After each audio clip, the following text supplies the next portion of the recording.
지난 시간에 사도신경에 대한 이야기들을 우리가 살펴보았습니다. 사도신경은 우리에게 매우 중요한 우리 신앙 고백이다라고 말씀을 드렸습니다. 우리 역사적으로 이제 기독교의 세 가지 보물이다라고 얘기할 때 항상 이 사도신경, 십계명, 주기도문 이 세 가지를 우리가 이야기를 합니다. 그래서 우리 교리 문답들의 내용들을 살펴보면 이 세 가지에 대한 해설과 같다라고 이야기할 수 있어요. 그래서 사도신경은 우리의 과거에 대한 우리가 무엇을 믿는지 어떤 신앙 고백을 하는지를 보여주고 있고 십계명은 우리가 은혜로 구원받은 자로서 어떻게 합당하게 이 복음적 삶을 살아야 되는가 우리 현재에 대한 이야기를 하고 있고 주기도문은 우리가 나아가야 될 방향, 우리가 기도해야 될 내용, 우리가 정말 소망하고 바라봐야 될 비전에 대한 이야기를 하는 것이 주기도문이다라고 이야기를 할 수 있습니다. 그래서 이 세 가지의 내용을 우리가 깊이 이렇게 연구하고 또 공부하는 게 정말 중요합니다. 그래서 기독교에서 우리 기독교가 이 양육을 하고 교육을 할 때 다른 어떤 것보다도 이 세 가지를 우리가 잘 가르치고 이걸 반복적으로 지속적으로 정기적으로 이 가르치는 게 되게 중요합니다. 우리가 한번 공부했다고 이게 우리가 확고하게 이걸 붙들고 사는 게 아니고 이걸 기억하고 사는 게 아니기 때문에 이 정기적으로 이걸 우리가 되새기는 작업을 하는 게 매우 중요합니다. 그래서 저희 교회 같은 경우는 매주 주일 예배 때 우리 신앙 고백을 할 때 이 세 가지를 다 같이 우리 읽고 이게 우리가 마음에 새기는 이 과정들을 거치거든요. 이게 세 가지를 하면 사실은 조금 시간이 걸릴 수 있으니까 사실 예배 시간이 한정돼 있으니까 저는 처음에 시작할 때는 조금 부담이 있었어요. 사도신 이 세 가지를 다 읽어야 되니까 시간이 걸리지만 그렇지만 이걸 제가 해야겠다라고 생각되는 게 이 공적인 이런 우리가 한 몸 된 지역교회에서 동일한 신앙 고백을 가지고 우리가 하나가 되어 살아가야 되는데 이걸 우리가 되새기는 과정들이 많지가 않은 거예요. 사도신경 같은 경우는 우리가 주 예배 때 이 신앙 고백을 보통 다 하지만 십계명이나 주기도문 같은 경우는 우리가 이걸 계속 생각하고 되새기는 이 과정들이 많이 없기 때문에 그래서 제가 일주일에 한 번, 주일 공예배 때는 이 세 가지를 다 우리가 마음에 되새기고 신앙 고백하는 시간을 가져야겠다라고 생각을 하고 이걸 이제 하기 이제 시작했는데 뭐 생각보다 시간은 그렇게 많이 걸리진 않더라고요. 그래서 어쨌든 간에 계속적으로 이 세 가지 우리가 붙드는 게 중요하고 특별히 이 사도신경 같은 경우는 우리가 무엇을 믿는지, 이, 우리가 믿을 것에 대해서 이야기하는 게 사도신경이라고 말할 수 있습니다.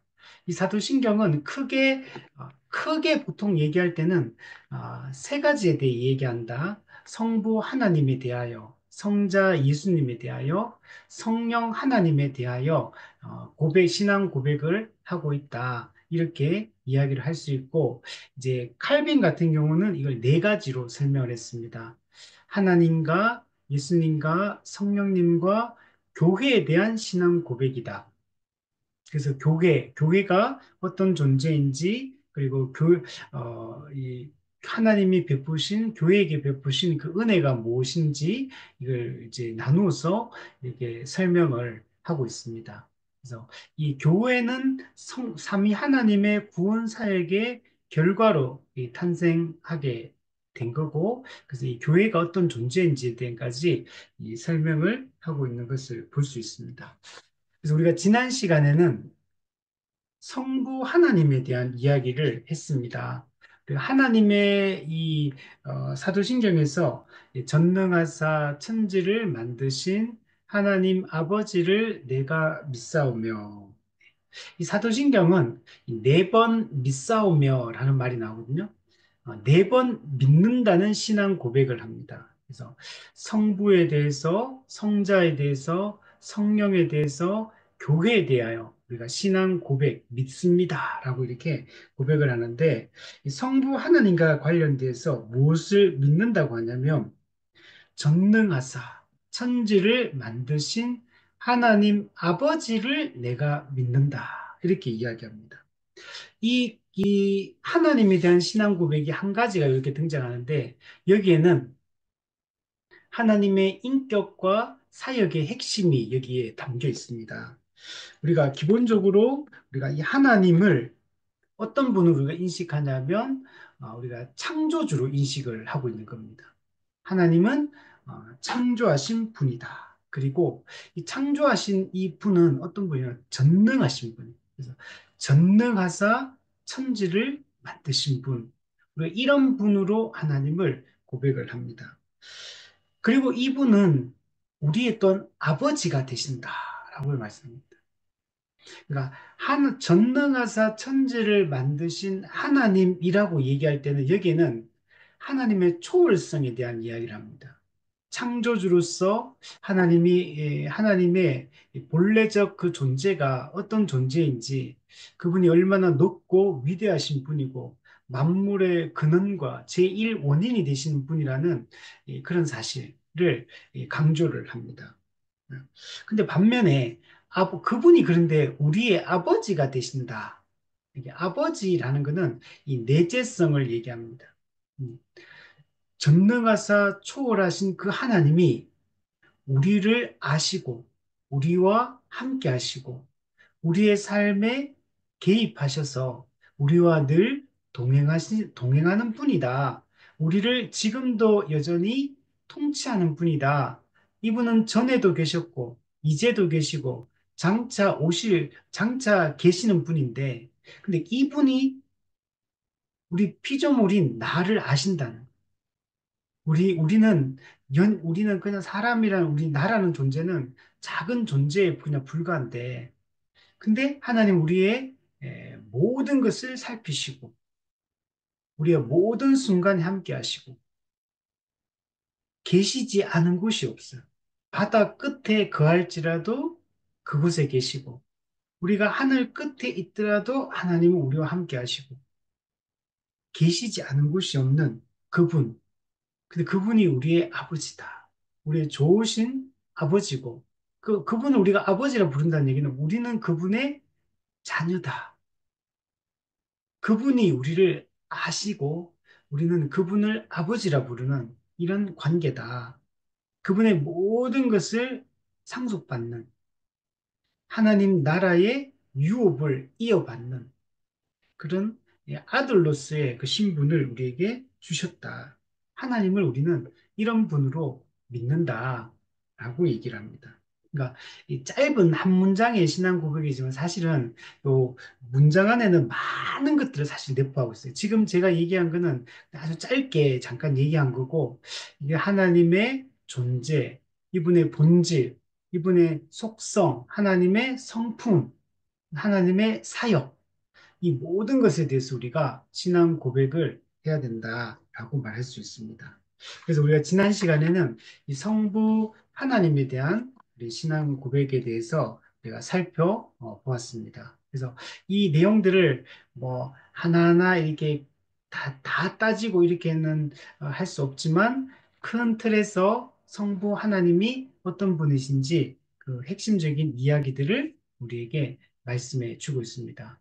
특히 하나님은 또 이렇게 아버지로서 우리 삶에 개입하시고 섭리하시는 분인데 하나님의 그 통치와 그 섭리 영역 바깥에 있는 건 없어요. 모든 것이 하나님의 뜻 안에 있고 심지어 마귀의 활동, 악한 자의 활동까지도 하나님의 손 안에서 이루어지는 것이다. 하나님의 허락하심이 없으면 그 어떤 것도 이루어질 수 없다라고 말씀을 하고 있습니다.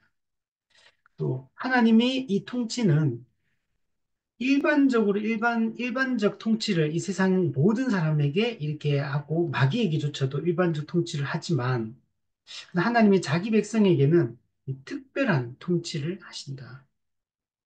아버지와 자녀의 관계 속에서 우리를 대하시고 우리 삶에 개입하시고 우리에게 우리와 함께 하신다. 이걸 우리가 분명히 믿을 필요가 있습니다. 그래서 우리 지난 시간에 이런 이야기들을 했고 오늘은 예수 그리스도에 대한 이 신앙 고백을 한번 살펴보려고 합니다. 그래서 오늘은 이 30문부터 해서 우리 45문까지를 한번 살펴보도록 하겠습니다. 우리 지난번에도 한번 얘기했지만 이 제네바 교리 문답 같은 경우는 다른 교리 문답들 같은 경우는 좀 약간 문장이 답의 내용이 좀 긴 편에 해당하는데 근데 이 제네바 교리 문답은 정말 짧게 짧게 그러니까 그냥 보통 다른 교리 문답은 한 문답 속에 하나의 주제를 거의 담아내듯이 이렇게 이제 쭉 설명하는 방식이라면 이 제네바 교리 문답은 이게 짧은 단답형의 질문들을 쭉 이어서 그래서 그걸 전체를 합치면 하나의 주제가 되는 거예요. 이게 그래서 좀 더 이게 단답형으로 질문을 하고 답을 하고 또 바로 논리를 이어서 또 질문이 넘어가고 이렇게 제네바 교리 문답은 좀 구성이 되어 있습니다. 그래서 문답 자체가 문항 자체가 되게 많다라고 이야기를 할 수 있습니다. 자, 오늘 우리 30문부터 45문까지를 한번 살펴보겠습니다. 우리 그 표제어에 보면 예수 그리스도 뭐라고 돼 있죠? 그래서 사도신경에서 예수 그리스도의 인격과 사역에 대해서 어떤 신앙 고백을 하는지를 잘 보여주고 있습니다. 자, 그 내용들을 한번 보면 30문부터 먼저 한번 볼게요. 이제 둘째 부분으로 들어가 봅시다. 네. 사도신경에서 이제 예수님에 대한 신앙 고백이 어떤 게 나오는지를 설명을 하고 있습니다. 그 외아들 우리 주 예수 그리스도를 믿사오니. 네. 요거는 예수님의 인격에 대한 신앙 고백을 하고 있는 겁니다. 그러니까 사도신경이 총 12가지 신앙 고백 중에 하나님에 대한 신앙 고백이 한 가지고, 그 다음에 예수님에 대한 신앙 고백은 6가지예요. 그 성령님에 대한 신앙 고백이 한 가지가 나오고, 교회에 대한 신앙 고백이 4가지가 나옵니다. 예수님에 대한 신앙 고백이 제일 많아요. 예수님에 대한 신앙 고백은 인격에 대한 신앙 고백이 한 가지, 사역에 대한 신앙 고백이 5가지 해서 총 6가지의 그래서 예수님에 대한 신앙 고백이 가장 많이 자세하게 이렇게 등장을 하고 있다라는 걸 볼 수가 있습니다. 그래서 오늘 할 부분은 예수님의 인격에 대한 신앙 고백, 이 부분을 이제 풀어서 설명을 해주고 있습니다. 답을 보시면 이제 그 외아들 우리 주 예수 그리스도를 믿사오니 네. 예수님을 믿습니다. 이렇게 신앙 고백을 하고 있습니다. 이게 중요한 거죠. 어, 성경에서 말하는 그 예수님의 인격에 대해서 우리는 분명하게 바르게 알고 우리가 신앙 고백을 하는 것이 중요합니다. 그 외아들 예수님은 기본적으로 하나님의 아들이다. 이게 강조가 되고 있습니다. 우리 그 마태복음에서 베드로가 신앙 고백을 할 때도 그죠? 이 하나님의 아들이라고 이렇게 신앙 고백을 하는 걸 볼 수 있죠. 외아들, 독생자, 독생자. 근데 이 독생자라는 말은 하나님의 아들, 하나님의 유일한 아들이다. 이제 이런 의미로 쓰잖아요. 이 독생자라는 말을 쓰는데 그냥 단순히 독생자라는 말은 그냥 독자, 그냥 아들이 혼자 독자다. 이걸 강조한다기보다는 뭘 강조하냐면 그 본질이 우리 성도가 하나님을 아버지라고 부르고 우리가 하나님의 아들이다, 우리가 하나님의 자녀다라고 말할 때 그거하고 예수님이 하나님의 아들이다, 외아들, 독생자다라고 할 때는 그 의미가 다르다는 걸 지금 부각시키려고 하는 것. 그래서 예수님이 그 외아들, 독생자라고 할 때는 유일하고 독특한 아들이다. 이제 이런 의미를 강조하려고 하는 거예요. 신자가 하나님을 아버지라 부르니까 그래서 그냥 예수님하고 우리하고는 형제지간이다. 그냥 이렇게 쉽게 얘기할 수 있는 게 아니라는 거예요. 그래서 예수님은 유일하고 독특한 아들이다. 하나님의 아들이라고 말할 때는 예수님은 하나님 아버지와 본질이 동일하다는 측면을 강조하려고 하는 거예요. 아들은 아버지와 본질이 같다. 동일한 하나님이다. 이걸 강조하려고 하는 거예요. 그러니까 우리가 아버지, 아들 그러면 뭔가 아버지가 더 크고 좀 앞서고 이런 걸로 우리가 생각이 되잖아요. 근데 예수님이 하나님의 아들이고 하나님은 예수님의 아버지다라고 할 때는 그런 의미로 쓰는 게 아니고 본질이 같다. 동일한 하나님이다. 권능과 영광이 동등한 분이다. 그래서 여기서 가장 중요한 게 이 부분인 거예요. 그 외아들. 예수님은 하나님이시다. 이걸 우리가 확실하게 믿는 게 중요합니다. 그래서 우리 초기 교회 때 기독론 이단들이 많았거든요. 어떤 사람은 예수님의 인성을 부정하고, 어떤 사람은 예수님의 신성을 부정하고, 또 어떤 사람은 예수님이 인성으로 태어났다가 나중에 신성을 얻게 되었다. 또 이렇게 주장한 사람도 있고. 근데 이게 기독론에 대한 오해가 이렇게 되게 많았고, 거기에 대해서 이단으로 초기 교회가 다 정죄를 하게 됩니다. 그래서 우리는 기본적으로 예수님은 하나님과 동일 본질의 하나님이시다. 예수님은 신성을 가진 제2위 하나님이다. 이걸 우리가 분명히 믿어야 됩니다. 자, 그리고 근데 이분이 우리 주 예수 그리스도시다. 이렇게 얘기를 하는 거예요. 우리가 여기서 중요한 게 이제 오늘 살펴보겠지만 예수 우리가 보통 예수 그리스도 주 예수 그리스도 이런 말을 쓰잖아요. 그 하나님의 아들의 이름이 뭐냐? 예수라는 거예요. 예수. 그래서 그 예수가 이름이고 그 이름의 뜻에 대해서 뒷부분에 이제 설명을 하고 있습니다. 근데 이 예수라는 이분이 그리스도라는 거예요. 그리스도. 구약에서는 메시아, 헬라어로는 신약에서는 그리스도, 예수가 그리스도다. 이렇게 신앙 고백을 하고 있고. 두 번째는 주 예수, 예수가 주시다. 구약의 이스라엘 백성들이 하나님의 이름을 함부로 이렇게 부르기를 꺼려해서 그 여호와라는 이름이 등장하면 아도나이, 주님이라고 이렇게 기록을 했는데, 그래서 예수가 바로 주님, 주시다, 통치자시다. 라고 고백을 하고 있습니다. 근데 이분이 어떤 누구의 그리스도고 누구의 주시냐? 우리 주 예수 그리스도. 우리. 그래서 우리는 교회를 뜻합니다. 교회를 구원하시고 교회의 주가 되사 교회를 통치하시는 그런 분이다. 라는 고백을 담고 있습니다. 그래서 이게 우리가 예수님을 지칭할 때 예수님 이렇게도 부르고 이분이 예수 그리스도시다. 근데 이분이 예수가 또 주시다. 근데 누구의? 교회의. 교회를 통치하고 다스리는 분. 교회를 구원하시고 돌보시고 이끄시는 분. 이분이 바로 예수님이시다. 우리가 예수님을 이런 분으로 믿는다라고 얘기를 하는 거예요. 그래서 예수는 하나님의 아들, 즉 예수는 하나님이시다. 예수는 메시아 곧 그리스도다. 예수는 우리의 주시다. 이걸 우리가 분명하게 신앙 고백하는 게 중요합니다. 31문에 보시면 이 부분에서 말하는 것의 의미가 무엇입니까? 그것은 하나님의 아들을 우리의 구원자로 인정하고 있다.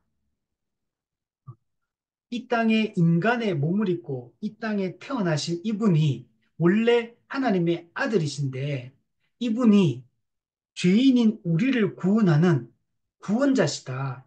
이 신앙 고백이 여기에 담겨 있다는 거예요. 자, 그리고 그분이 어떻게 우리를 죽음에서 구해내어 우리에게 구원을 얻게 해 주셨는가를 말하고 있습니다. 그죠? 근데, 그러면 이분은 제2위 하나님이신데, 이분은 신이신데, 이분이 어떻게 타락한 우리 죄인을 이 죽음, 영원한 이 지옥 형벌에서 우리를 구해내셨는가? 그러니까 어떻게? 이것의 핵심은 대속을 통한 만족입니다. 예수님이 하신 일이 뭐냐면 대속하신 것, 대속. 그죠? 죄인인 우리를 대신해서 죽으심으로 우리의 죄를 사하시고 구원하신 거죠. 대속하는. 그 대속을 통해 뭘 하는 거냐면 만족하는 거, 만족. 하나님을 만족시키는 겁니다. 이게 만족 교리. 예. 이게 이제 중세 때 안셀름이 주장을 이제 이걸 처음 개념을 설명을 했었는데 이 만족 개념이 되게 중요한 게요. 예. 만족 교리. 근데 어떻게 만족하냐면 예수 그리스도의 대속을 통해 만족이 되는 거예요. 뭘 만족시키냐면 이 안셀렘은 물론 조금 약간 포인트를 잘못 찍긴 했어요. 그 안셀렘은 하나님의 실추된 명예를 만족시킨다. 이런 식으로 설명을 했어요. 인간이 타락하고 죄를 지음으로 하나님의 명예가 실추되었고 실추된 하나님의 명예를 만족시키기 위해 예수님이 죽으셨다. 이게 이제 안셀름이 생각했던 만족설이었어. 만족 개념이었어. 근데 그거는 이제 하나님의 단순히 실추된 명예를 만족시키기 위한 게 아니고, 우리 존 스투트 목사님은 이 부분을 하나님의 공의를 만족시킨다. 하나님의 율법을 만족시킨다. 예수 그리스도의 죽음은 율법의 요구를 만족시키는, 즉 율법의 요구가 뭐냐면 하나님의 타락한 죄인에게 형벌을 가할 것을 이게 요구하고 있는데 그 하나님의 공의를 만족시키는 사건이 예수 그리스도의 십자가 죽음이다. 그래서 공의의 만족, 율법의 만족, 이게 이제 핵심 개념이다. 이렇게 얘기하거든요. 그래서 우리가 이 예수님의 인격에 대한 이 신앙 고백 속에는 사실 예수가 하나님의 아들이고 구원자고 이분이 어떻게 우리를 그 죽음의 권세에서 건져내시는지에 대한 이 내용들이 물론 뒷부분에 이제 기록이 되긴 하지만 여기에 사실 의미가 다 내포되어 있다라고 얘기를 할 수 있는 겁니다. 그래서 죽음에서 건져내죠. 그래서 죽음에서 건짐을 받아서 우리에게 이제 구원을 얻게 하셨습니다. 이 구원을 얻었다 할 때는 우리가 다양하게 표현할 수 있는데 사실 이제 여기서 죄 사함 받았다.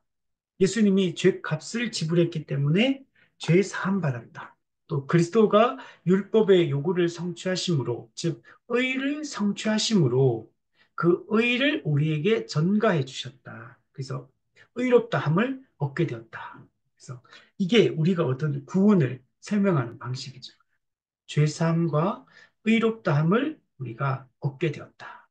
어떻게? 그리스도의 대속을 통해서 그 일이 이루어졌다. 그러니까 이 신앙 고백 속에 이런 내용들을 우리가 이제 이 핵심적인 내용들을 잘 이해하는 게 우리가 중요합니다. 그래서 우리가 매주 공적 예배 때 신앙 고백을 할 때 이걸 생각을 하면서 해야 돼요. 생각을 하면서. 그래서 주기도문, 사도신경을 우리가 고백할 때 말을 빠르게 막 전능하사 천지마치 하나님 아버지를 내면서 이렇게 빠르게 하지 말고 좀 천천히 그 한 단어 한 문장을 곱씹으면서 좀 생각하면서 좀 천천히 고백을 하면 좋겠다. 그리고 꼭 눈 감고 안 해도 돼요. 눈 뜨고 저희 교회는 주보에 이걸 탁 실어놨어요. 실어놓고 눈 뜨고 정확하게 보면서 내가 무엇을 믿는다고 지금 공적으로 한 몸 된 지체들과 함께 신앙을 고백하는지 이걸 생각하면서 그 내가 뭘 믿는지 내가 뭘 신앙 고백하는지를 분명하게 머릿속에 이제 생각하면서 신앙 고백을 하는 게 중요합니다. 그래서 자칫 잘못하면 이 형식주의에 빠져서 이 그냥 무슨 주문 외우듯이 우리가 이렇게 할 수 있거든. 그냥 아무 생각 없이 그냥 잠결에 그냥 그 상투적인 이 말로 그냥 할 수 있거든. 이게 아무 의미가 없는 거죠. 그렇게 하면. 그래서 내가 무엇을 믿는지를 공적으로, 특히 공적으로 신앙 고백을 또박또박 생각하면서 하고, 그리고 신앙 고백을 할 때는 큰 소리로 해야 돼요. 우리가 공적으로 한 몸 된 교회가 하나님 앞에 분명하게 신앙을 고백하거든요. 신앙을 고백할 때는, 아니, 그냥 속으로 해도 되지 않습니까? 그냥 입술만 달짝달짝 거리면서 그냥 나 혼자 들릴 정도로 이렇게 하면 되지 않습니까? 네, 그렇게 하면 안 됩니다. 우리가 한 지역교회 한 몸으로 우리가 부름을 받아서 한 지역교회를 중심으로 보편교회됨을 누리며 살아가거든요. 그래서 옆에 있는 우리 지체들과 공적으로 하나님 앞에서 함께 우리가 동일한 신앙 고백을 가지고 있는 한 몸이라는 사실을 확인하는 과정이기도 해요, 그게. 하나님께 올려드리는 요소이지만, 그냥 서로가 서로의 그 신앙 고백을 드리며, 우리가 같은 신앙 고백을 가진 한 몸이구나라는 걸 매주 옆에 있는 지체들의 그 신앙 고백을 들으며, 그걸 의식하는 게 되게 중요해요, 인지하는 게. 그래야지만 한 몸으로 살아갈 수가 있어요. 그래서 이 신앙 고백을 할 때는 이게 작게 하지 말고 크게 옆에 사람에게 내 목소리가 들리도록 이렇게 또 옆 사람의 그 신앙 고백을 나도 들으면서 우리가 한 하나님을 섬기고 한 하나님을 우리가 인도함을 받으며 살아가는 그 영적 가족이다. 한 몸이라는 사실을 계속 이것들을 확인하는 과정이 매우 중요합니다. 그리고 아까도 얘기했지만 속도를 맞췄어야 돼, 속도를. 이게, 이게 또박또박 이게 좀 천천히 하긴 하되, 다른 사람이 그 타는 속도가 있잖아요. 전체적인 분위기. 내가 좀 빠르다 싶으면 좀 늦게 하고, 내가 느리다 싶으면 전체 그 신앙 고백의 흐름에 내가 이게 어긋나지 않도록 이렇게 맞춰서 해야 돼요. 이게 막 빠르게 하는 사람 있고, 느리게 하는 사람 있고, 소리 내는 사람도 있고, 소리 안 내는 사람도 있고, 이렇게 하면 안 된다는. 그래서 이런 게 되게 중요한 겁니다. 그래서 우리가 크게 한 몸된 교회가 함께 공적으로 신앙 고백을 잘 할 수 있으면 좋겠습니다. 자, 32문에 보면 이제 설명을 하는 겁니다. 당신이 그분을 예수라고 말하는 것은 무슨 뜻입니까? 우리 예수 그리스도 이렇게 할 때 예수가 이름이라 그러죠. 이름. 그리스도는 이 구원자에 대한 칭호가 이제 그리스도고 이름은 예수인 거예요. 예수. 하나님의 이름은 뭐냐? 하나님의 이름은 하나님이 아니고 여호와가 하나님의 이름이고 하나님 엘로힘은 창조주를 지칭하는 용어인 거예요. 칭호인 거예요. 그리고 뭐 이슬람 같은 경우는 그 창조주를 지칭하는 용어가 알라라고 얘기하는 우리는 하나님이라고 이렇게 얘기를 하는 거예요. 그처럼 예수님은 이름이에요, 이름. 그래서 어, 예수라는 이 이름은 당시에 이제 예수스 헬라어로 이 단어는 되게 흔한 이름입니다. 그래서 당시에 예수라는 이름을 가진 유대인들이 엄청나게 많아요. 그리고 이 이름과 연관되는 이름이 구약에 가면 여호수아, 호세아, 예수 이게 다 의미적으로 같은 의미의 이 이름들입니다. 그래서 이 예수라는 이름 그 자체는 상당히 흔한 이름이에요. 그래서 그 예수님 당시에도 그 동네 옆에 뭐 가다 보면 예수라는 이름을 가진 사람이 많아요. 네. 근데 이분이 근데 누구냐? 이분이 사실 그리스도라는 거예요. 그 밑에 보시면 예수라는 이름을 있을 때 어떤 의미로 쓰냐면 이 구원자를 뜻하는 말로 쓰고 있는 어, 그, 이 뒤에 보면 이 이름은 하나님의 명령을 받은 천사가 그분에게 주신 이름이다. 이게 마태복음 1장 20절, 21절에 보면 나와요. 주의 사자가 현몽하여 이르되, 여기서 주의 사자는 천사를 얘기하죠. 현몽하여 이르되 다윗의 자손 요셉아, 네, 마리아의 남편인 요셉에게 꿈에 나타난 거예요. 내 아내 데려오기를 무서워하지 말라. 네. 이스라엘은 이 정혼을 하게 되면 법적으로는 이미 부부입니다. 그러나 1년 동안 그 원래 살던 부모의 집에서 살다가 1년 후가 되면 이제 신랑이 신부를 데리러 와서 데리고 이제 자기 집으로 가서 함께 그때부터 이제 같이 살게 됩니다. 그래서 그때 요셉이 그 마리아와 정혼을 하고 이제 1년이 돼서 이제 신부를 데리러 와야 돼요. 그래서 내 아내 데려오기를 무서워하지 말라. 근데 왜 그러냐면 마리아가 잉태를 했거든요. 잉태를 하니까 그러니까 요셉은 이게 난감한 상황이 돼버린 거죠. 이게 원래 정혼하고 1년 동안은 이 법적으로는 부부지만 이 육체적 관계를 가질 수가 없거든요. 근데 그렇게 안 그랬는데 이미 잉태돼 있으니까 요셉 입장에서는 너무나 난감한 상황이 돼버렸고 그래서 요셉이 그러나 의로운 사람이기 때문에 가만히 끊고자 했다. 가만히 이 관계를 이제 정리하려고 생각을 했던 거예요. 네. 근데 이 천사가 나타나서 그에게 잉태된 자는 성령으로 된 것이다. 그러니까 이게 사람과의 관계 속에서 잉태된 아이가 아니라는 거예요. 성령으로 잉태되었다. 그리고 아들을 낳으리니 이름을 예수라 하라. 그래서 예수님의 이름이 그러니까 천사를 통해 처음부터 마리아와 요셉에게 이게 주어진 겁니다. 마리아와 요셉이 아들의 이름을 지은 게 아니고 천사가 와서 이 예수라고 이름을 지어라라고 얘기한 거예요. 그리고 그 예수라는 이름의 뜻이 뭐냐면 이는 그가 자기 백성을 그들의 죄에서 구원할 자이심이라. 이 아기 예수, 그죠?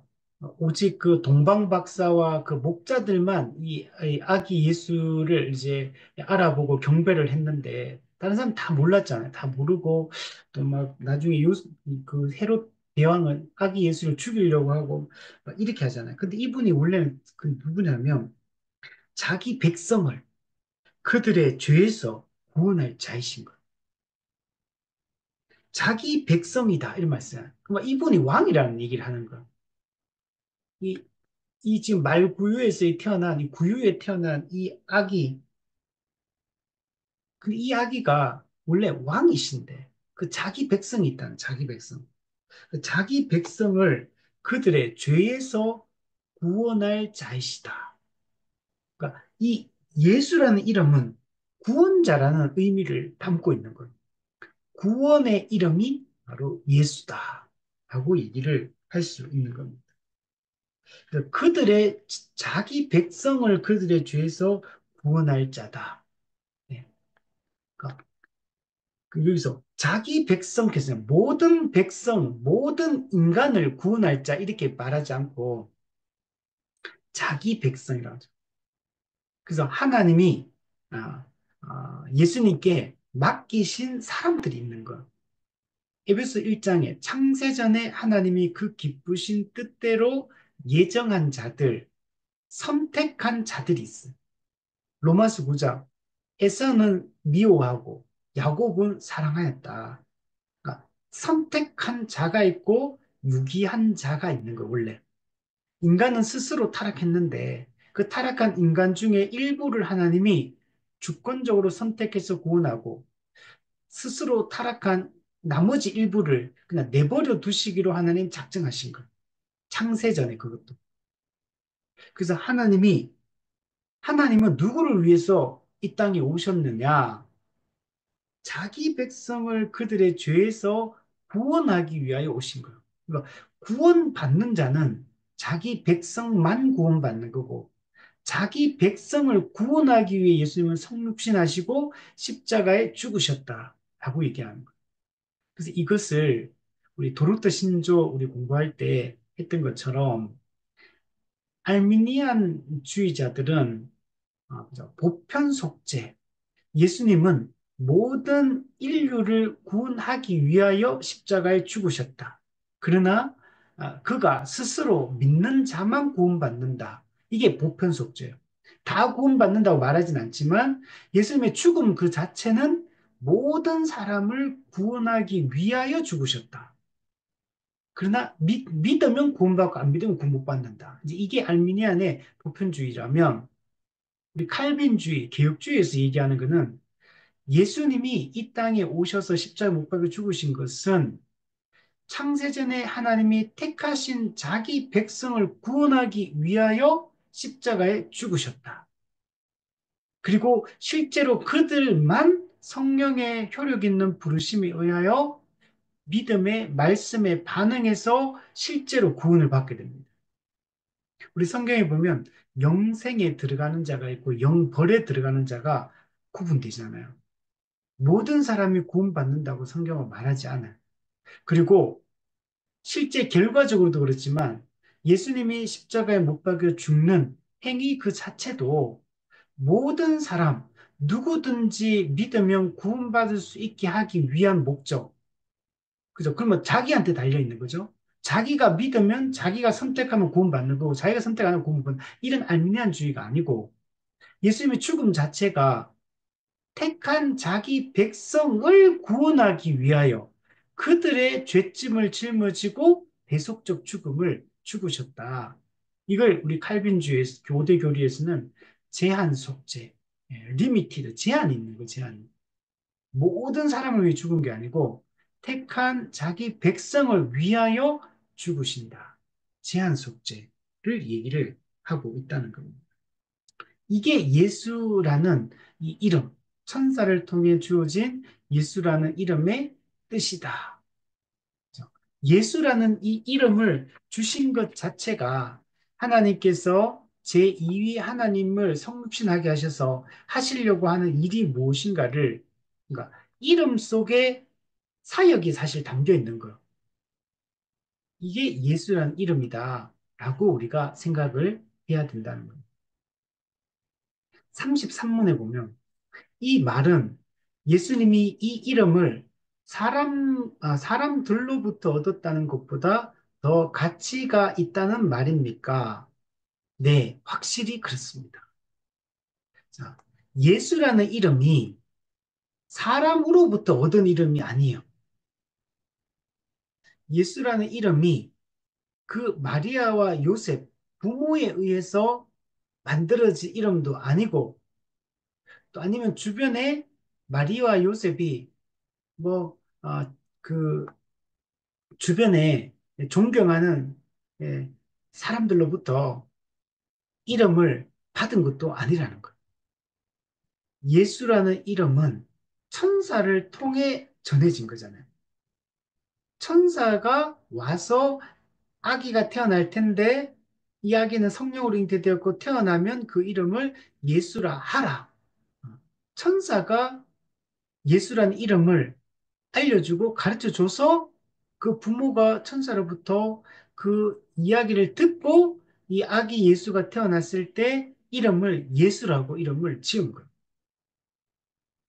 그러면 천사, 천사가 이 얘기를 했다는 얘기는 뭐냐면 그게 그러면 이 이름은 천사가 준 이름이구나 이렇게 말할 수 있느냐는 거예요. 아니죠. 히브리스 1장 14절 말씀처럼 천사는 하나님의 부리는 종이에요. 천사는 구원받을 후사들을 섬기라고 하나님의 뜻을 수종드는 종, 섬기는 종. 이게 천사예요. 그 천사는 자기 생각, 자기 뜻을 전하는 자가 아니고 하나님의 뜻을 전하는 역할을 하는 겁니다.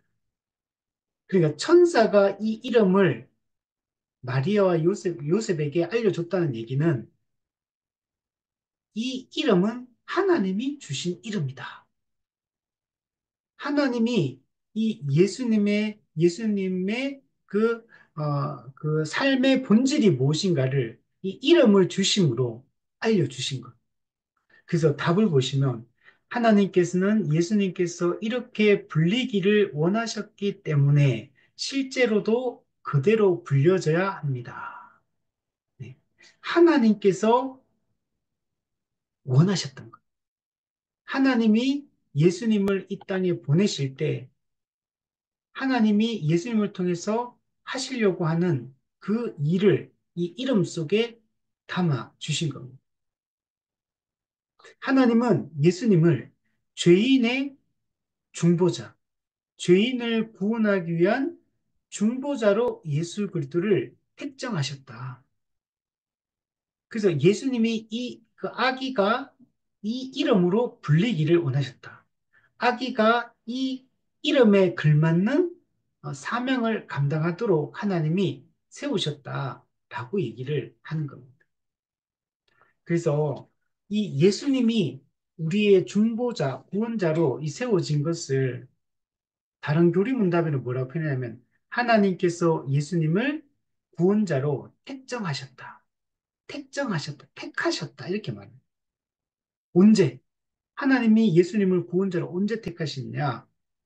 창세전에 우리 언약 신학에 들어가면 구속 언약, 창조 언약, 그다음에 은혜 언약이 있거든요.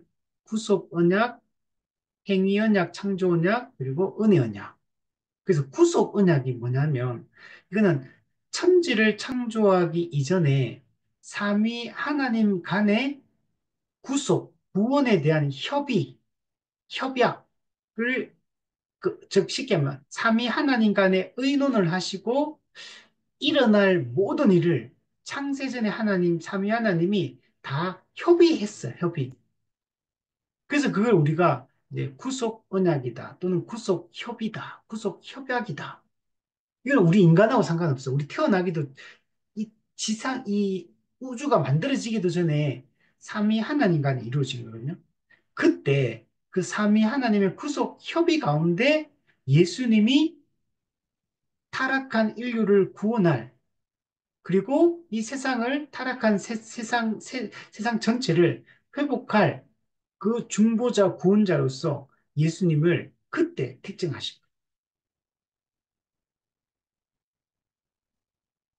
그래서 그게 이제 실제로 이제 실행이 되는 겁니다. 그 실제로 실행이 되어서 예수 그리스도가 이 땅에 때가 참에 이제 이 땅에 인간의 몸을 입고 태어나서 그 일들을 행하시게 되는 겁니다.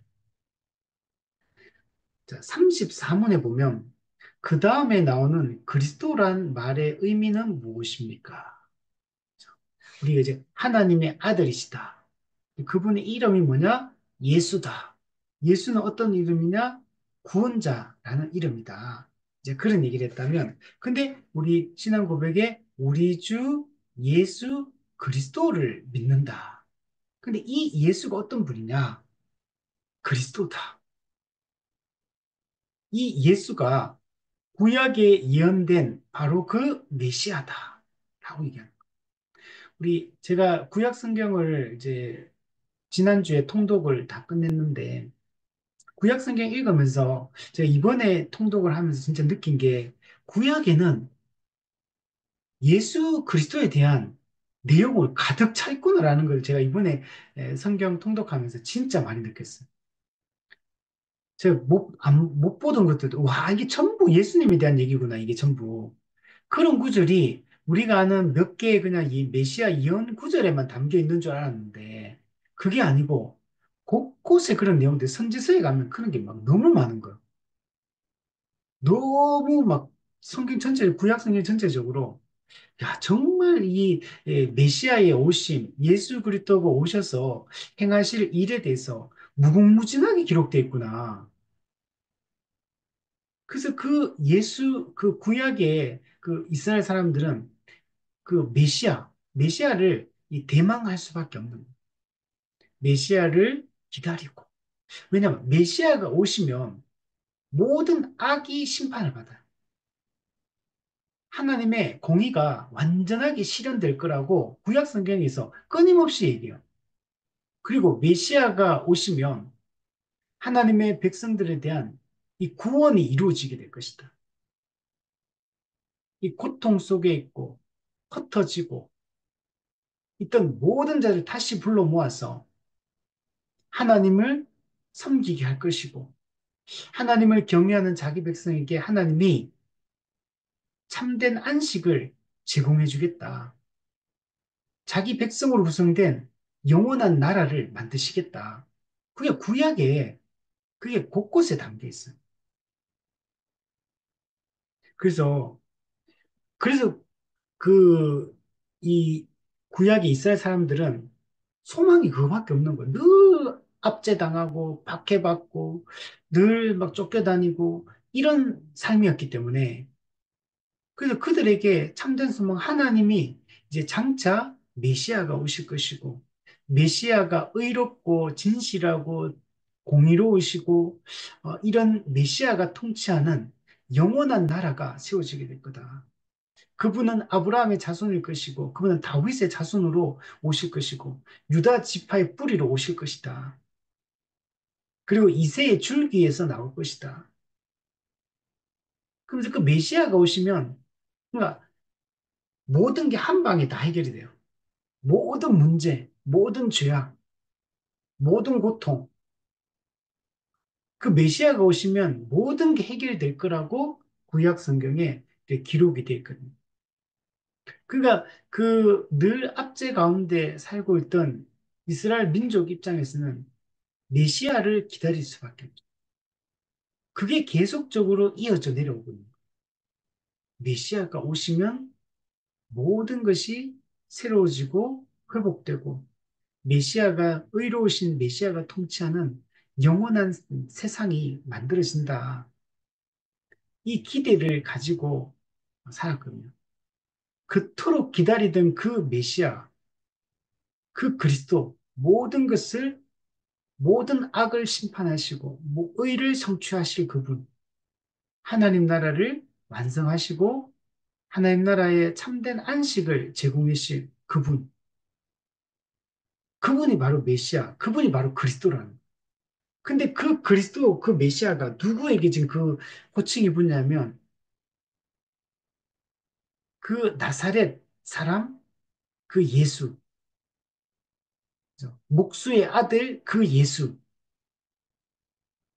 그 시골뜨기 청년 목수 그 예수, 그 예수에게 그 예수가 그리스도라고 초대교회는 신앙 고백을 하고 있는. 우리는 예수님을 믿으니까 우리가 우리는 예수님이 정말 너무나 중요하기 때문에 우리는 크게 보지만 그 당시 사람들한테 예수는 그냥 이름 없는 그냥 젊은 청년 목수에 불과한 거예요, 그냥. 그것도 나사렛 사람. 나사렛에서 무슨 선한 것이 나겠느냐 의심받는 그냥 이런 사람이 불과한 거야. 인자가 머리 둘 곳이 없다. 네. 그러니까 떠돌면서 그냥 이렇게 다니던 그런 존재에 불과한 거야. 근데 그 예수를, 그리고 그 어떻게 됩니까? 반역죄, 신성 모독죄, 반역죄로 십자가에 못 박혀서 저주의 죽음을 죽은 실패한 사람. 이게 예수거든요. 그 당시로 보면. 근데 그 예수를 향해 메시아라고 그리스도라고 신앙 고백을 초대교회가 하고 있는 겁니다. 그래서 이 그리스도라는 이 호칭이 되게 중요한 거예요. 그래서 밑에 답을 한번 보시면 예수님의 일은 이 칭호를 통해 더 잘 설명되고 있습니다. 예수님의 일, 즉 예수님의 사역을 얘기하는 거예요. 예수님의 사역은 그리스도라는 이 칭호를 보면 예수님이 어떤 일을 하시는가를 잘 보여주고 있다는 거예요. 예수님이 어떻게 예수라는 이름에 걸맞게 구원자의 사명을 감당해야 되는데 이 예수가 어떻게 구원자의 사명을 감당하는지를 드러내는 이 칭호가 그리스도라. 그리스도라는 이 칭호를 보면 예수가 어떻게 구원을 이루시는가를 우리는 알 수가 있다는 거예요. 그래서 예수님은 어떤 분이냐면 왕, 제사장, 선지자로 임명을 받기 위하여 하나님 아버지에 의해 기름 부음을 받았다는 것을 의미합니다. 예수가 그리스도다 할 때 이 그리스도라는 말은 기름 부음을 받은 자라는 뜻입니다. 기름 부음을 받은 자. 하나님은 자신의 뜻을 이루기 위하여 주권적으로 택하시고 기름을 부어서 기름을 붓는 것을 임명하는 거거든요. 기름을 부어서 구별하시고 그리고 이 세 가지 직책을 수행하게 하셨다라고 얘기를 하는 겁니다. 구약 시대 때 기름 부음을 받는 세 가지 직분이 있었는데, 직책이 있었는데, 그게 왕, 제사장, 선지자이거든요. 예수님이 메시아다, 그리스도다라고 할 때는 예수님은 왕의 역할, 제사장의 역할, 선지자의 역할을 하신다. 그리고 그 세 가지 그 직무를 수행함으로 구원을 이루신다. 라고 얘기를 할 수 있는 겁니다. 구약에서 이 기름 부음을 받은 세 가지 직분, 이거는 장차 오실 진정한 기름 부음을 받을 자에 대한, 여러분, 이거는 예표요 모형입니다. 구약에 세워진 선지자, 제사장, 왕은 장차 오실 그 그리스도, 메시아의 예표, 로서 구약의 그 세 가지 직분들이 등장을 하는 겁니다. 구약 성경에 보면 제사장이 등장하고 또 선지자들이 등장하고 또 인간 왕이 또 등장하죠.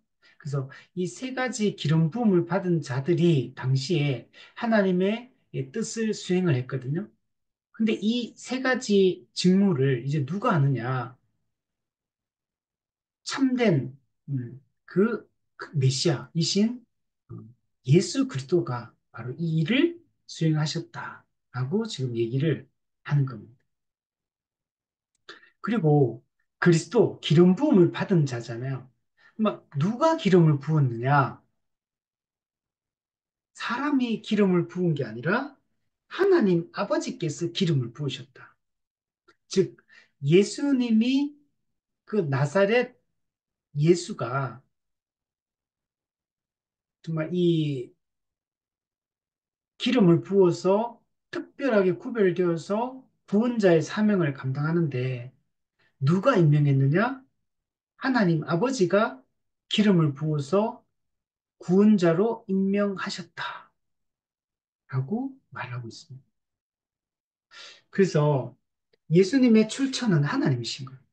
하나님이 보내셔서 우리 요한복음에 보면 하나님이 예수님에게 전할 말씀을 주시고 예수님이 이 땅에 메시아로 오셔서 행하실 사역을 하나님이 예수님한테 주시고 또 예수님이 구원해야 될 그 자기 백성 대상 그것도 하나님이 그 예수님께 그 자기 백성을 맡기셨다. 그래서 하나님께서 내게 맡기신 자들 중에 내가 하나도 잃어버리지 않는다. 이렇게 예수님도 말씀하시거든요. 그러니까 그 영혼도 주시고, 말씀도 주시고, 사역도 주시고, 하나님이 전부 예수님에게 주셨고, 예수님은 그 모든 일을 성취하시고, 일을 이루시는 것들을 볼 수가 있는 겁니다. 우리 35문에 보면, 당신은 이 사실을 어떻게 압니까? 구약에 의하면 기름 붓는 예식은 이런 세 가지 일에 적용되고 있다. 그죠? 왕, 제사장, 선지자에게 기름 붓는 예식이 행해지게 됩니다. 또한 그분에게 이런 일들이 거듭해서 인정되고 있습니다. 자, 그 말은 구약에서는 그 인간 왕, 인간 제사장, 인간 선지자에게 기름을 부었는데 이 기름을 붓는 예식이 신약 시대에 딱 넘어오면 누구에게 이게 이루어지냐면 예수님께 이루어진다. 이런 일들이 예수님이 왕, 제사장, 선지자로서 하나님으로부터 기름 부음을 받으셨다. 구약의 삼중직이 수행하던 그 모든 일들이 이제는 신약에서 예수 그리스도 한 사람을 통해 한 분을 통해 이 세 가지 직무가 다 수행되고 있다라고 얘기를 하고 있는 겁니다. 우리 36문에 보면 그분은 어떤 종류의 기름에 의해 기름 부음을 받으셨습니까? 고대 왕들이나 제사장, 선지자들의 경우와 같이 눈에 보이는 기름이 아니었습니다. 네. 물론 구약 시대 때는 그 제사장이나 세울 때 그게 실제적 그 기름을 붓죠. 실제로 기름을. 근데 예수님이 기름을 부을 때 그런 뭐 참기름이든 들기름이든 무슨 기름이든 간에 뭔가를 그 무슨 그 외적인 기름을 예수님한테 이렇게 붓는다. 이런 게 중요한 게 아니, 그렇게 했다는 게 아니라 성령님의 의한 것이었다. 성령님의 은혜에 의한 것이다. 즉, 우리가 보통 이제 성령의 기름 부음 이런 표현을 쓰잖아요. 우리 그 사도행전에도 보면 이런 말씀은 예수님한테 성령을 기름 붓듯 하셨다. 이런 표현을 쓰거든요. 성령의 은혜에 의한 기름 부음이다. 성령에 의한 기름 부음이 이루어졌다라고 얘기를 해야 된다. 사람에 의해서 외적으로 이루어지는 그 기름 부음은 뒤에 보시면 외적 기름 부음의 그 본질적인 것은 바로 성령님의 기름 부음을 얘기합니다. 성령님의 은혜를 얘기를 하고 있는 겁니다.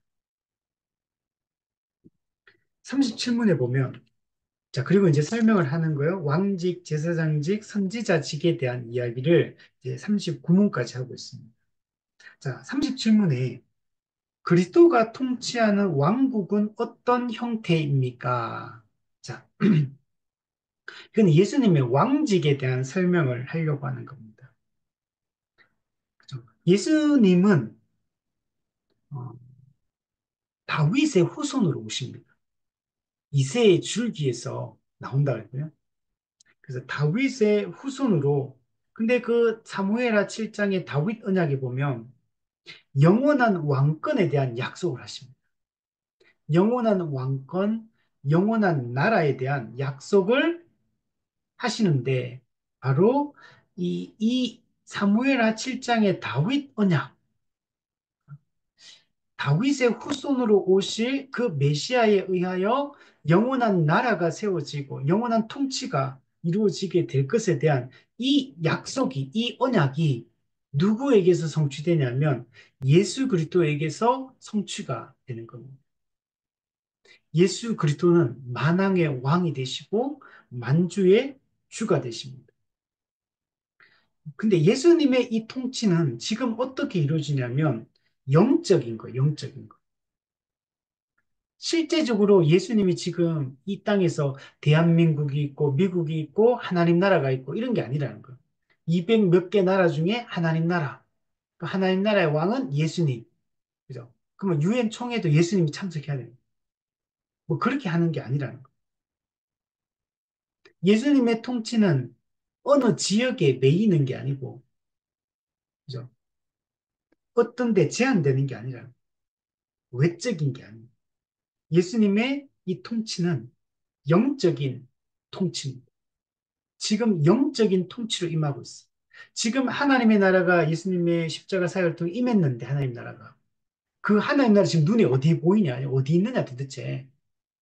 뭐 저기 뭐 무슨 아프리카에 있습니까? 아마존 밀림에 하나님 나라가 있습니까? 뭐 아니면 저 뭐 남극에 가면 하나님 나라가 있습니까? 지금 하나님 나라는 눈에 보이는 어떤 국경선을 가지고 있는 그런 나라가 아니라 영적인 나라로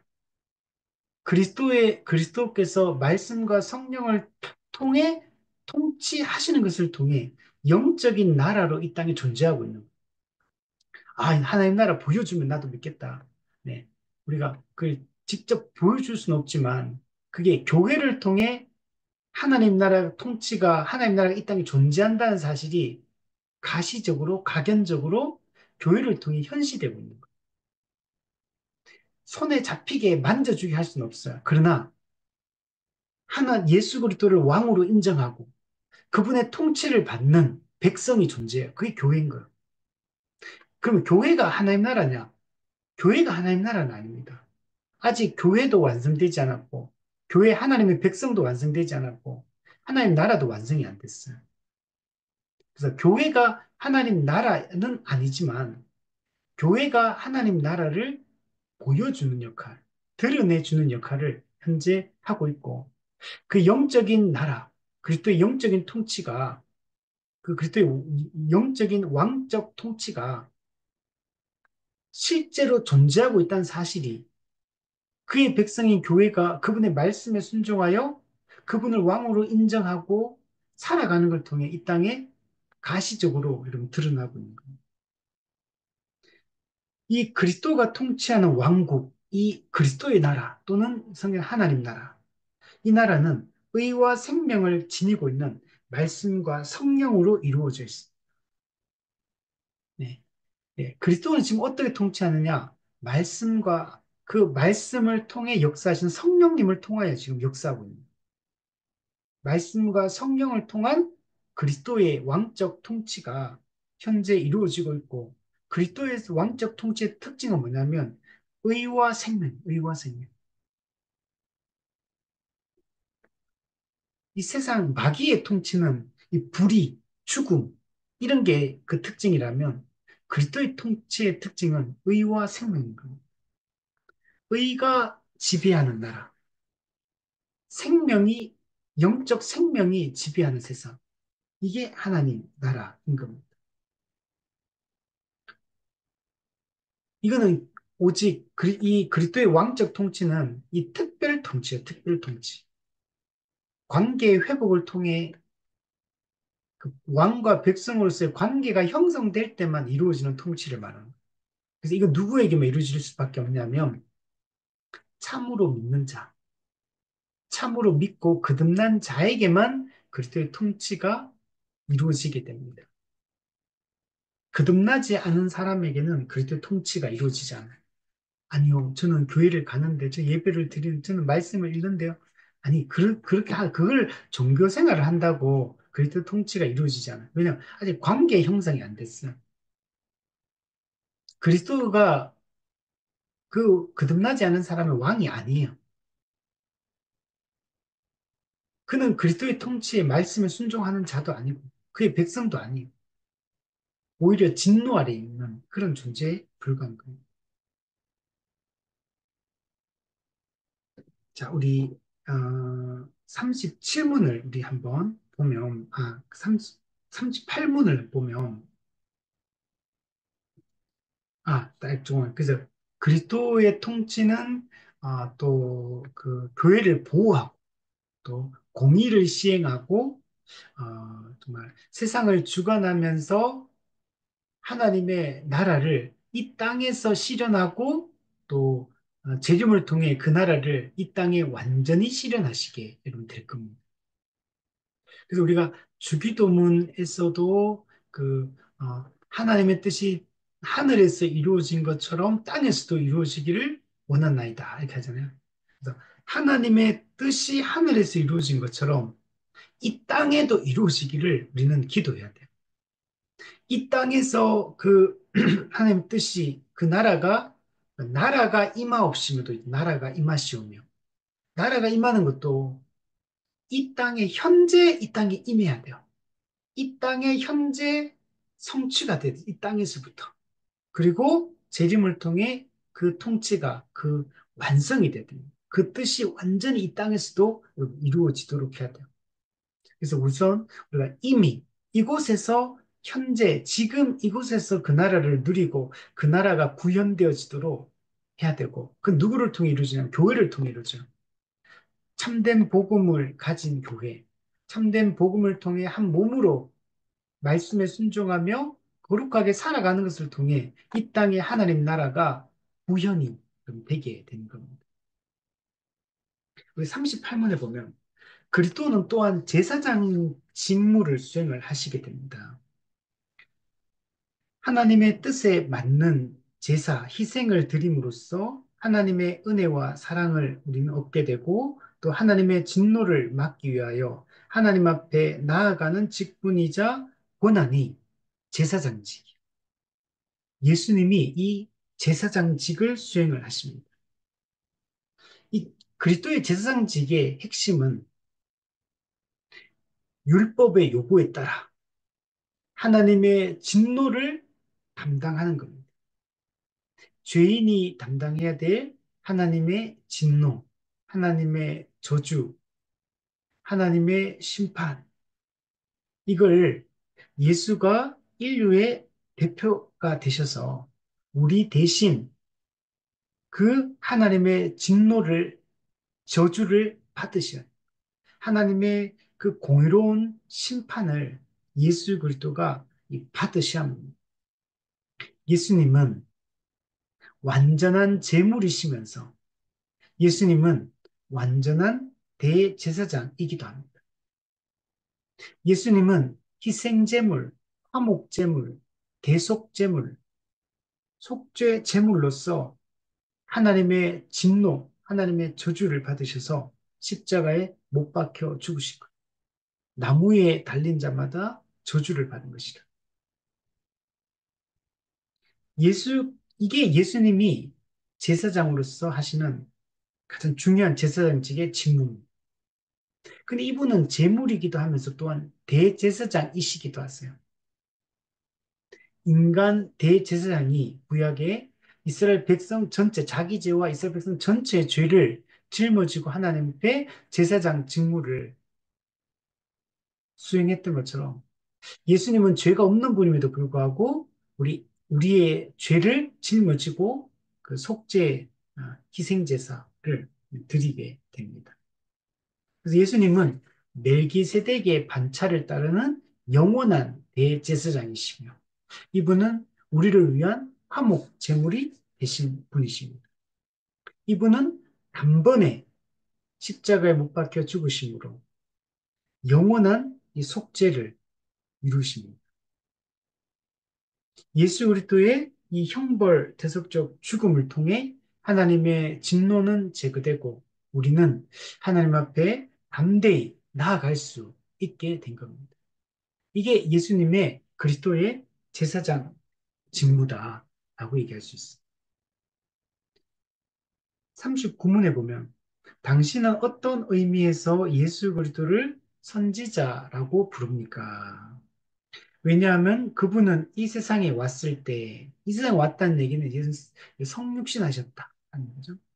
그는 하나님 아버지의 가장 높으신 대언자요. 보내심을 받은 자였다. 그죠? 우리 요한복음에서 끊임없이 반복되는 게 뭐냐면, 하나님이 나를 이 땅에 보내셨고, 나는 너희를 세상에 보낸다. 이게 요한복음에서 반복되거든요. 하나님이 예수님을 이 땅에 보내셨어요. 근데 어떤 존재로? 지극히 높으신 하나님의 대언자로서 하나님의 말씀을 전하기 위해서 정권 대사로서 이 땅에 예수님이 보냄을 받으셨습니다. 예수님 이 땅에 오셔서 하셨던 그래서 제일 중요한 일이 뭐냐? 전하고 가르치는 것. 예수님은 늘 다니면서 하는 게 말씀을 전하고 가르치는 사역을 하시죠. 병고침과 귀신 축사 이런 것들은 예수님이 전하고 가르치시는 그 복음을 사람들로 하여금 믿을 수 있도록 하는 표적의 역할로서 그 병고침과 귀신 축사가 일어나게 된 겁니다. 근데 그것들은 전부 다 그 자체가 목적이 아니에요. 병고침 그 자체, 귀신 쫓아내는 그 자체보다는 그것을 통해 그 예수가 전하는 그 복음이 진리라는 사실을 믿을 수 있도록 돕는 역할을 하는 거고, 그 천국 복음을 전하는 예수가 구약에 예언된 바로 그 메시아다라는 사실을 믿을 수 있도록 돕는 역할을 하는 겁니다.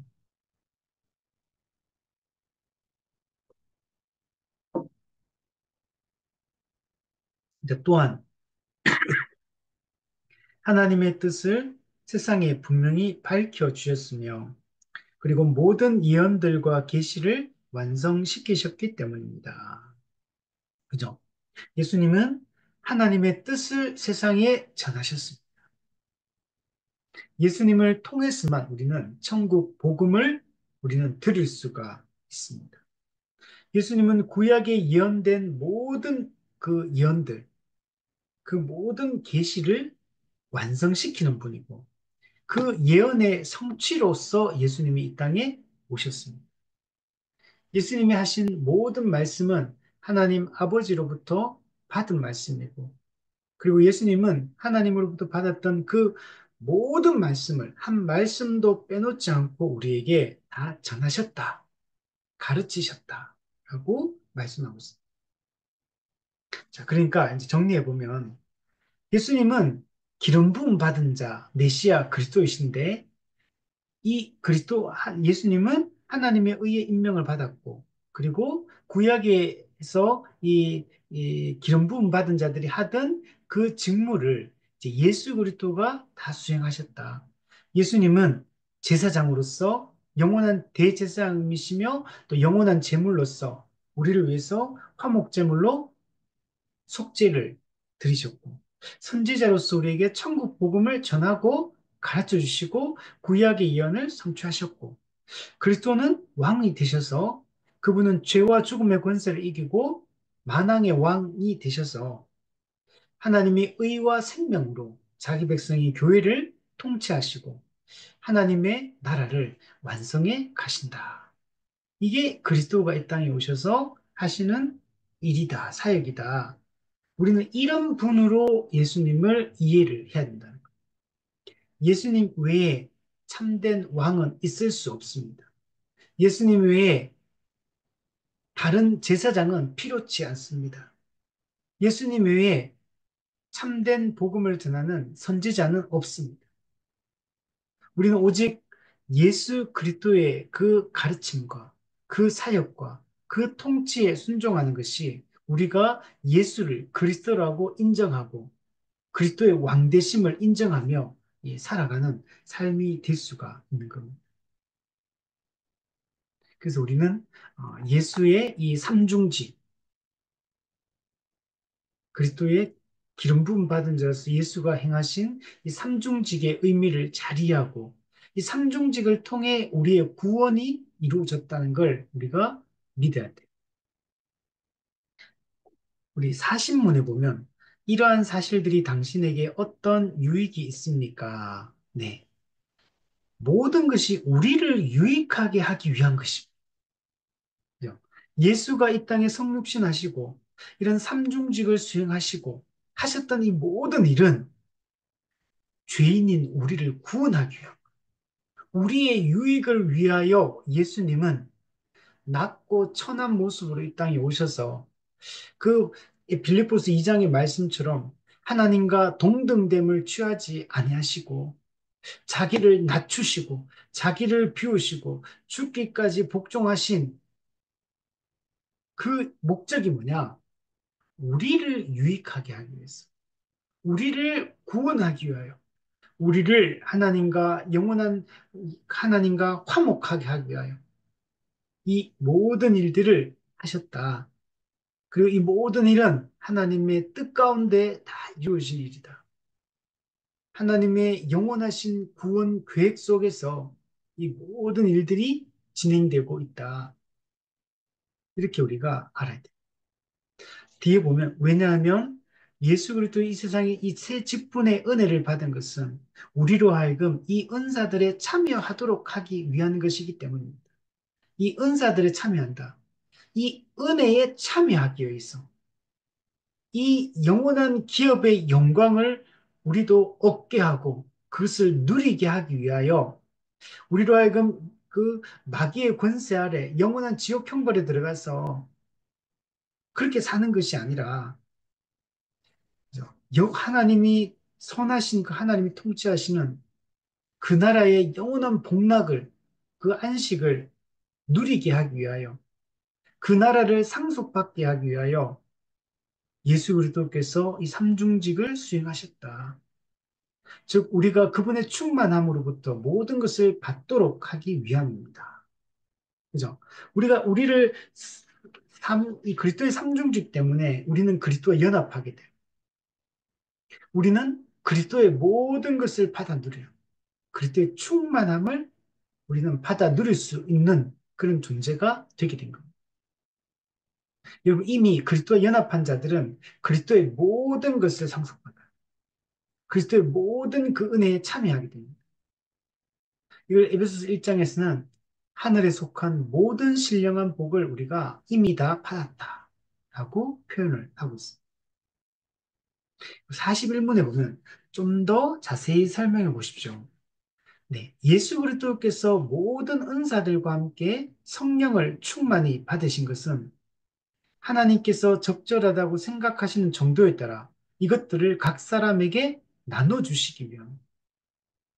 네, 우리가 예수님을 믿고 그리스도와 연합함으로 우리가 정말 하나님 나라의 그 부요함과 충만함을, 그 풍성함을 우리가 누리기 위함. 우리가 모든 영적 은사들에 참여하고 이 모든 은혜를 그, 그 복음이 주는 그 모든 혜택들을 누리게 하기 위하여 이 모든 일을 하셨다. 그래서 우리가 소유하고 있는 모든 영적인 은혜들을 마치 우물에서 물을 마시듯이 그분으로부터 얻는 것입니다. 네, 우리는 모든 영적 은혜, 하늘에 속한 모든 신령한 복, 하나님 나라의 그 참된 안식, 그걸 누구로부터 얻냐면 그리스도로부터. 그리스도를 통하지 않으면 우리는 이 은혜를 누릴 수가 없어요. 그리스도의 이 제사장직, 그리스도의 선지자직, 그리스도의 왕직 수행이 없으면 우리는 그 어떠한 것도 누릴 수가 없게 됩니다. 우리는 절대로 거룩하신 하나님 앞에 설 수 없고, 우리는 하나님의 영원한 진노를 받아 영원한 지옥 형벌에 들어갈 수밖에 없는 그런 자였습니다. 영원한 고통, 죄와 그 사망의 권세, 죄와 사망에 대한 하나님의 영원한 진노를 우리를 받을 수밖에 없는. 우리 42문에 보면 그리스도가 다스리는 왕국은 우리에게 무슨 유익이 있습니까? 네. 우리가 예수 그리스도의 왕적 통치에 순종하며 살아갈 때 우리는 이 땅에서 하나님의 나라를 누리게 되는데 첫 번째 보면 그분을 통해서 우리의 양심이 죄에서 해방을 받는다. 네. 우리는 이제 죄의 형벌에 대한 두려움이 없어져요. 양심이 죄에서 해방을 받아. 죄로부터 찾아왔던 모든 고통, 죄의 형벌 문제, 죄의 오염의 문제, 죄의 권세의 문제, 우리가 해방을 받게 돼. 우리는 구원의 확신을 가지고 살아갈 수 있고, 죄의 종로로 타지 않으며 살아갈 수 있고, 죄의 그 권세를 우리는 이제는 싸워 이기며 살아갈 수 있는 그런 존재가 됩니다. 또한 그분의 왕적 통치가 이루어지면 우리는 영적인 풍요함으로 충만해진다. 네. 모든 영적인 풍요한 은혜들을 우리는 다 누리게 돼요. 그래서 우리는 의롭고 거룩한 삶을 살 수 있게 돼요. 우리가 과거에는 죄를 지을 수밖에 없는 자였는데, 거룩하게 살아갈 수 없고, 거룩하게 살 의지도 없고, 거룩하게 살아갈 능력도 없는 그런 존재였는데, 이제는 우리가 그리스도와 연합해서 그리스도의 그 주시는 그 능력과 힘으로 우리는 이제 정말 거룩하게 살아갈 수 있고, 그전에 영적인 빈곤함, 영적 메마름, 있었다면 이제는 그리스도의 정말 통치를 받으며 우리가 영적 풍요로움을 경험하며 우리는 살 수가 있게 됐습니다. 또한 우리는 우리 영혼의 적인 악마, 마귀와 죄와 육신과 세상을 이길 수 있는 능력을 소유하게 되었다는 것입니다. 우리가 이제는 죄에 대해 죽은 자, 하나님께 대하여 산 자가 되었기 때문에 이제는 우리가 이 죄에 지는 자가 아니라 피 흘리기까지 죄와 싸우며 죄를 이길 수 있는 능력을 가진 존재로 바뀌게 된 거예요. 마귀를 대적하라. 이제는 마귀를 대적하고 이제 마귀를 이제 우리가 두려워하지 않으며 물리치며 살아갈 수 있는 그런 존재가 된 겁니다. 죄를 지을 수밖에 없던 자가 이제는 죄를 짓지 않을 수 있는 그런 존재로 존재의 변화가 일어나게 되었습니다. 우리는 이제 죄를 미워하는 마음을 갖게 됐어요. 과거에는 거듭나기 전에는 죄에 대한 이 호기심과 열망과 이런 게 있었다면 이제는 죄를 미워하고 죄를 혐오하는 마음이 우리 가운데 들어오게 됩니다. 그래서 이제는 거듭난 성도들은 죄와 싸우기 시작합니다. 자기 몸을 쳐서 복종시키며 살아가요. 몸의 행실을 제어하며 살아가기 시작합니다. 43문에 보면 그리스도의 제사장직은 우리에게 무슨 유익이 있습니까? 첫째로 그리스도께서는 이 직분을 통해서 우리들을 하나님 아버지와 화해시키는 중보자가 되셨다는 것입니다. 그래서 이게 제일 크죠. 우리는 원래 하나님과 친밀하고 화목한 자였어. 그러나 타락함으로 말미암아 하나님과의 그 화목함이 깨어지게 되었습니다. 하나님은 더 이상 우리에게 호의적인 분이 아니에요. 죄인을 향한 하나님의 그 거룩하신 하나님은 죄인을 향하여 진노하고 공의로운 심판을 시행하시는 분입니다. 근데 우리 같은 자가 두려워서 떨고 하나님 앞에 서는 것을 무서워하던 하나님을 피하여 숨던 나무 사이에 숨던 우리가 이제는 하나님 예수 그리스도의 이 화목제물 대신 이 대속적 죽음을 통해서 우리는 하나님 아버지와 화해하게 된 거예요. 화목하게 된 거예요. 그래서 이제는 우리가 성소에 들어갈 담력을 얻게 됐어. 거룩하신 하나님 앞에 이제는 담대함으로 확신을 가지고 그 자녀됨에 대한 확신, 의롭다함에 대한 확신을 가지고 우리는 하나님께 나아갈 수 있는 그런 자. 그러나 믿지 않는 자들은 하나님은 여전히 두려운 심판자요, 재판장일 수밖에 없습니다.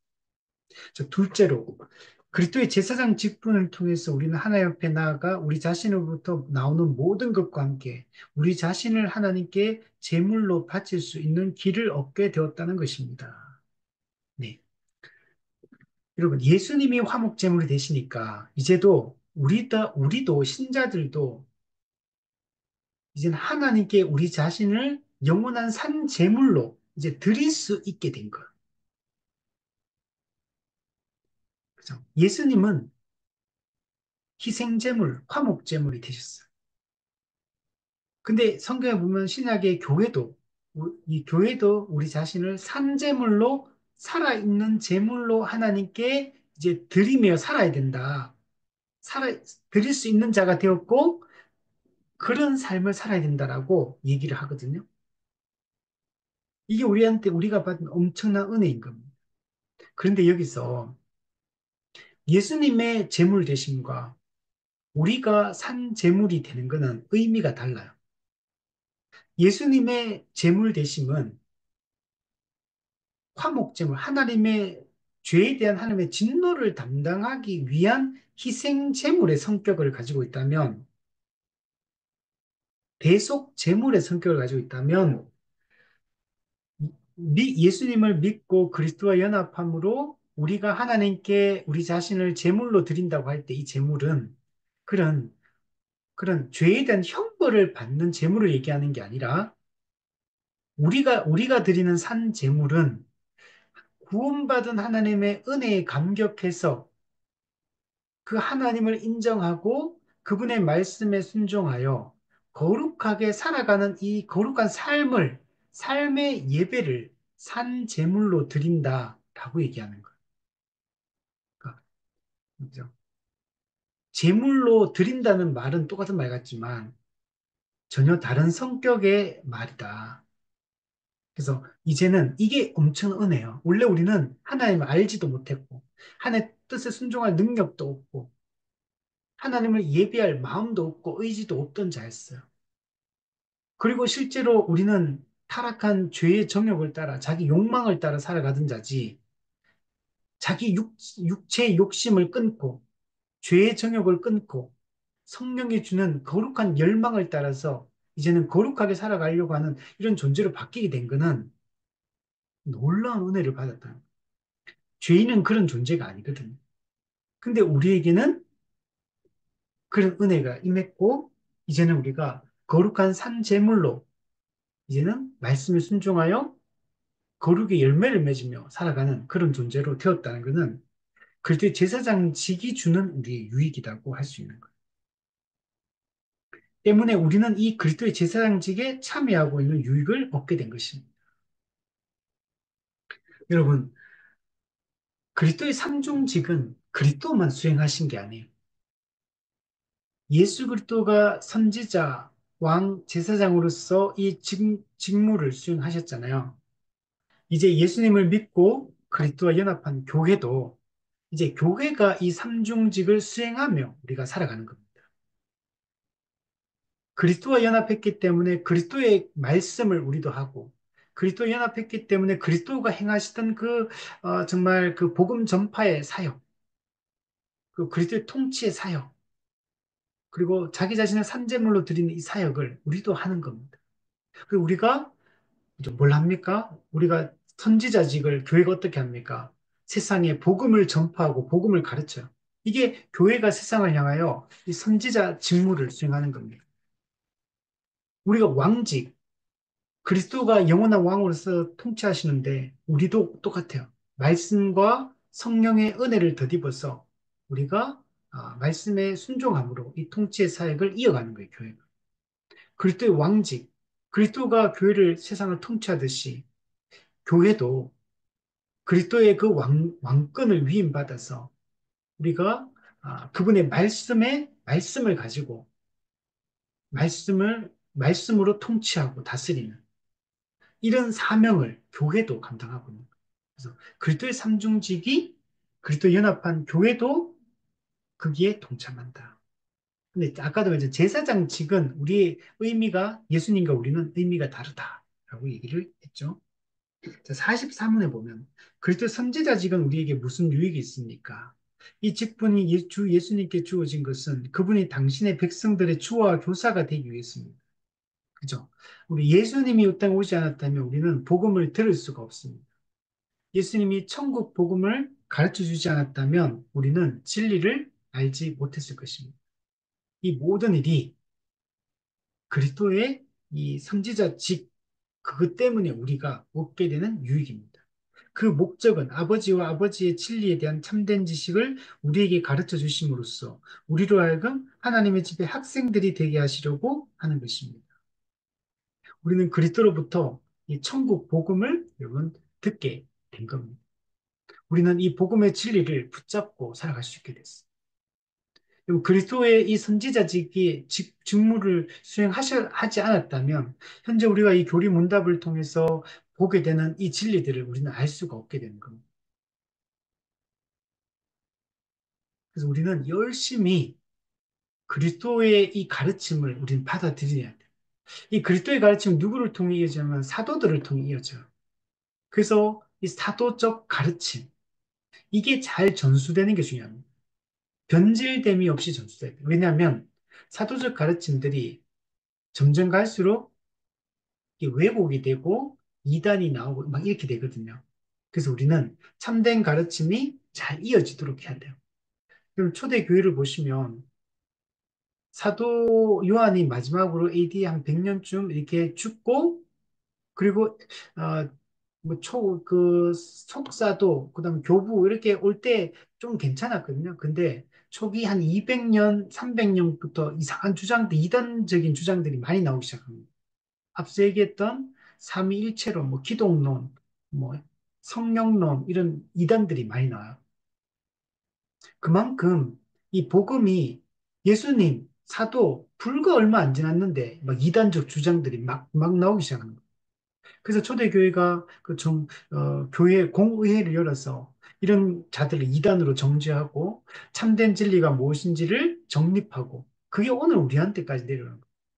그러다가 이제 오늘 좀 정리가 되는 줄 알았는데 또 310년 기독교가 공인이 되고 난 이후부터 좀 지나다가 그때부터 조금씩 또 변질되기 시작해요.